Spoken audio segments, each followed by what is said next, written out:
Isang napakagandang hapon po sa inyong lahat. Narito ko ngayon para sa update ng mga lotto result ng PCSO. Kaya naman, ihanda na ang inyong mga ticket para sa ating 2pm lotto draw ng 2D Lotto at 3D Lotto ngayong araw. Huwag na nating patagalin pa. Here's our lotto result. For 2D Lotto, the winning numbers are 30 and 21. In exact order. Pwedeng manalo ng 4,000 pesos pag nag-match ang iyong mga number in exact order. 2,000 pesos naman para sa Rambolito System Play. Para naman sa 3D Lotto, the winning numbers are 3, 6, and 9.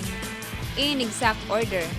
Pwedeng manalo ng 4,500 pesos pag nag-match ang iyong mga number in exact order. 750 to 1,500 pesos naman para sa Rambolito System Play. Para naman sa may mga STL ticket, kaninang 10:30 AM STL Departmentalized Draw for Visayas excluding Guimaras, Negros Occidental, and Bacolod City, here's the winning number.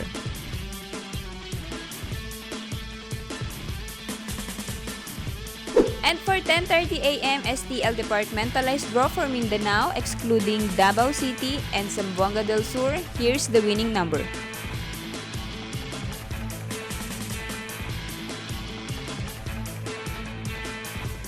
Po ay babala sa ating mga lotto players. Ang lotto ay live na binobola kaya wala pong nakakaalam ng mga number na lalabas.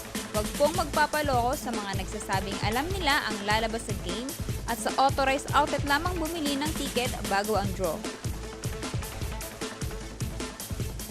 Para maklaim ang inyong prize, pumunta lang sa authorized lotto outlet pag nanalo ka ng umabot sa 20 to 10,000 pesos. For more than 10,000 to 300,000 ang panalo nyo, sa PCSO branch na pinakamalapit sa inyong lugar, pwedeng i-claim ang prize with 2 valid IDs. At kapag ikaw naman ang jackpot winner, i-present ang iyong ticket with 2 valid ID sa PCSO main office located at Shaw Boulevard, Mandaluyong City.